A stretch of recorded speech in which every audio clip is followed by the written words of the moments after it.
झारखंड की सरकार चुनाव से ऐन पहले लगातार कई योजनाएं लागू कर रही हैं। योजनाओं को लागू करने के लिए प्रशासनिक व्यवस्थाओं को चाक चौबंद रखना ये जरूरी है, लेकिन दूसरी तरफ आज और कल इन 2 दिनों में जेएसएससी सीजीएल की परीक्षा हो रही है और उस परीक्षा में कदाचार न हो, उस परीक्षा में प्रश्न पत्र लीक न हो, इसके नाम पर 2 दिनों तक पूरे झारखंड में इंटरनेट बैन कर दिया गया है। सुबह 8 बजे से 1:30 बजे तक इंटरनेट बैन रहने से लगातार परेशानी बनी हुई रही। दफ्तरों में कामकाज नहीं हुआ, व्यवसायियों को भारी परेशानी हुई।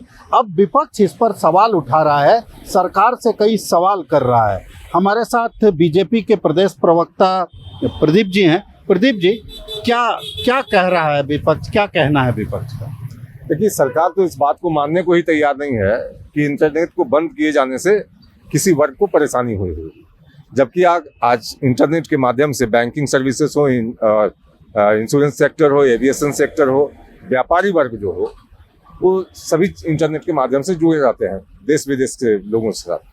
तो सरकार का ये कहना है कि हम छात्र हित में ये फैसला कर रहे हैं, तो सरकार को ये बताना चाहिए कि जो कानून उन्होंने पारित करवाए विधानसभा से कि कदाचार रोकथाम को लेकर, और दावा भी करती है सरकार कि इतने कड़े कानून है कि कोई पकड़ा गया तो फिर वो जेल से बाहर नहीं आएगा, तो सरकार को उन प्रावधानों को लागू करने की आवश्यकता थी। सरकार एक बार ताकत के साथ बोलती तो उन अपराधियों को चुनौती देती जो पेपर लीक में शामिल होता है कि अगर किसी ने किया तो वो भोगेगा। तो सरकार इतनी भी हिम्मत नहीं जुटा पाती है।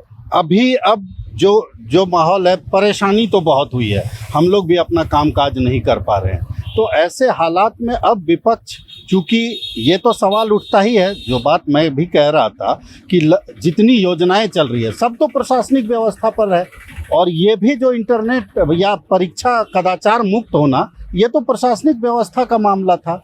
अब इसको किस रूप में बीजेपी लेकर के आगे जाएगी? देखिए, अभी जो परीक्षा में जो परीक्षार्थी जाते हैं, सेंटर के बाहर उनकी तलाशी ली जाती है, उनके इलेक्ट्रॉनिक गैजेट्स रखवा दिए जाते हैं। तो जब सारी व्यवस्था है, उसके बावजूद भी अगर कोई सेंधमारी कर रहा है, सरकार को अगर जानकारी हो ना हो तो फिर अपने तंत्र को लगाए। वैसे लोगों के खिलाफ सरकार को टूट पड़ना चाहिए, लेकिन सरकार तो निजी आम जनता को कैसे प्रताड़ित किया जाए उसकी योजना बनाती रहती है। अन्य योजनाओं से इनका कोई लेना देना नहीं। अब कल भी इंटरनेट बंद रहेगा। सरकार को आगाह करना चाहता हूँ कि लोगों को परेशानी ना हो, इसके लिए आप विचार कीजिए और रात भर में जनता को राहत देने पर आप विचार करें।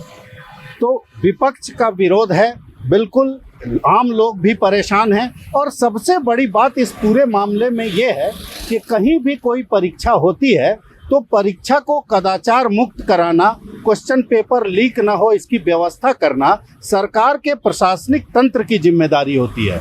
और प्रशासनिक तंत्र पर अगर कोई जवाबदेही जब पड़ेगी, तब इस तरह से आम जनता की सुविधाओं को, उनके मूलभूत अधिकारों को कहीं न कहीं बाधित किया जाएगा। तो इसको लेकर के सरकार पर अब विपक्ष के साथ साथ आम लोग भी हमलावर होते हुए दिखाई दे रहे हैं। भारत एक्सप्रेस के लिए कैमरामैन धर्मेंद्र के साथ मधुकर आनंद, रांची।